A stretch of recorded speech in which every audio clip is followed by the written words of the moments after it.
And now, a conversation piece. This is The Rundown.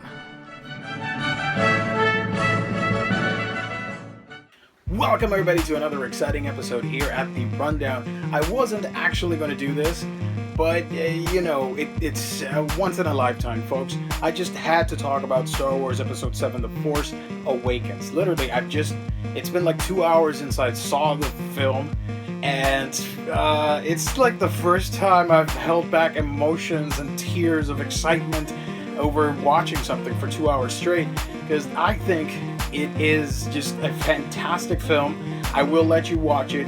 Come back after you've watched it and geek out with me for a little bit, just a few minutes of your time. And I just wanted to talk about two important topics that I thought made this movie super special, and some complaints, because whatever. So The Force Awakens takes place 30 years after Return of the Jedi, and a lot has changed, a lot hasn't. And one of the prevailing themes,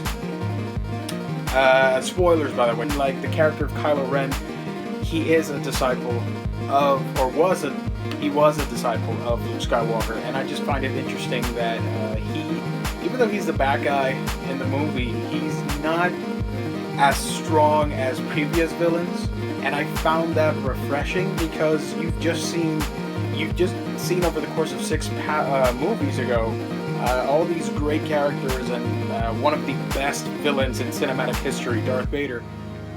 This film did not try to.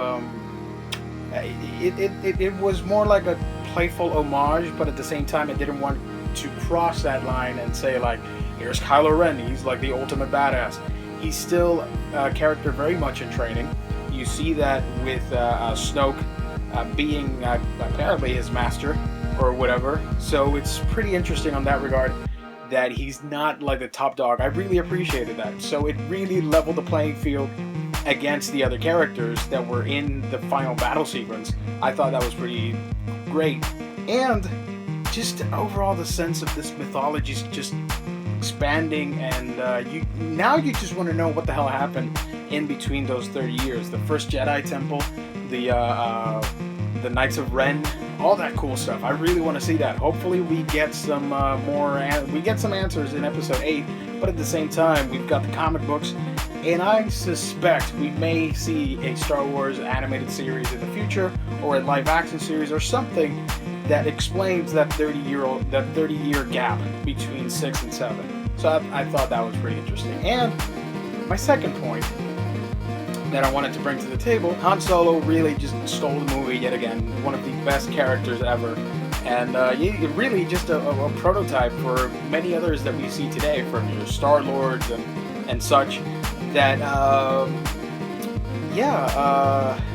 I guess he was the Obi-Wan Kenobi of this film, and I thought that was it really brought things to a full circle, if you know what I mean. I'm not going to spoil what I'm hinting at here, folks, but I just thought it was just great, and I was shocked at what I saw in the movie.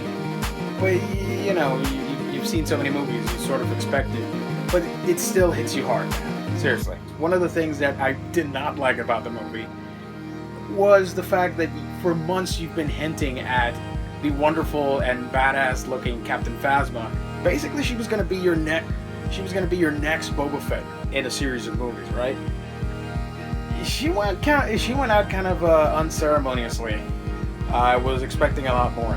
Obviously, I do know that she will be. She probably survived the whole conflict, and she'll be in episode 8. But I kind of, when everybody had their moment to shine, you had Poe Dameron flying and being like this amazingly kick-ass starfighter, and you had Finn, who was like an all-around dude. He was proficient with a blaster, and he even held his own against Kylo with his lightsaber. And then you had Rey, which was my favorite character of the film. She was just a badass throughout the whole thing. I really enjoyed her character progression, and I could go in depth, but then again, I'm not like the huge Star Wars expert compared to some other people, so I'm just gonna talk about what I liked. I thought the movie was great. I appreciated the callbacks, but I didn't really mind them. Some people apparently did. I don't really. name, whatever. It was a nice homage to what we all fell in love with, and I think after Empire Strikes Back, this is probably the second best Star Wars film, in my opinion. I'm sorry, I know the original's a classic one, but I'm just saying. My favorite films, I guess, would be Return of the Jedi, Empire Strikes Back, Force Awakens, New Hope, Revenge of the Sith, Attack of the Clones, and Phantom Menace. That would be my order. To this day, Return of the Jedi is my favorite film growing up, and it still is. It's still my favorite film. So, yeah. But if I could have changed something about the movie, maybe I would have expanded a little bit more on what happened with the Empire now being destroyed and the First Order rising up. You got the Resistance movement and the Senate and all that cool stuff. So yeah, I would have expanded on just what happened over there. BB-8 was adorable. R2-KT was awesome. I believe that's her droid name. Even for the split second that she was on screen, that was enough for me, because you got to check out that story. You got to check out that story because it's just fantastic, and I was really happy when I saw her on screen near the end. So yeah, Star Wars Episode 7, The Force Awakens, it's already made like $500 million as of this video right now, and I really do hope it goes onwards to make like $2 billion and beat friggin' Avatar, that shitty movie. So I hope so, and I'm looking forward to Star Wars Rogue One next year. And yeah, as I said, I'm sorry I kept it brief. I didn't want to talk too much about the movie. I'm not a movie critic, expert, reviewer, or whatever, but I just liked it. It's fantastic, it's fun, it's bombastic, the effects were special, all the characters were awesome, from Leia to Han, everybody had their moment to shine, even Chewie, BB-8, C-3PO, R2, and I'm looking forward to them explaining just what the hell's going to happen in Episode 8. Obviously, Snoke is going to be a huge part of it. Same with Kylo. I'm guessing he'll be a new Sith Lord type character in the future.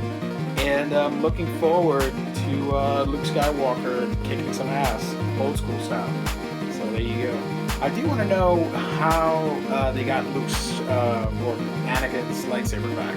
That's got to be interesting. I'm pretty sure a lot of people came in contact with that saber before we saw it in the actual movie with Rey at the end. So yeah. Plus, I'll just say this.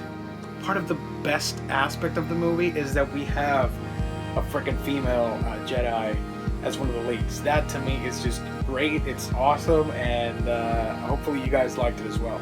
Leave your comments below. Tell me what you liked, what you didn't like.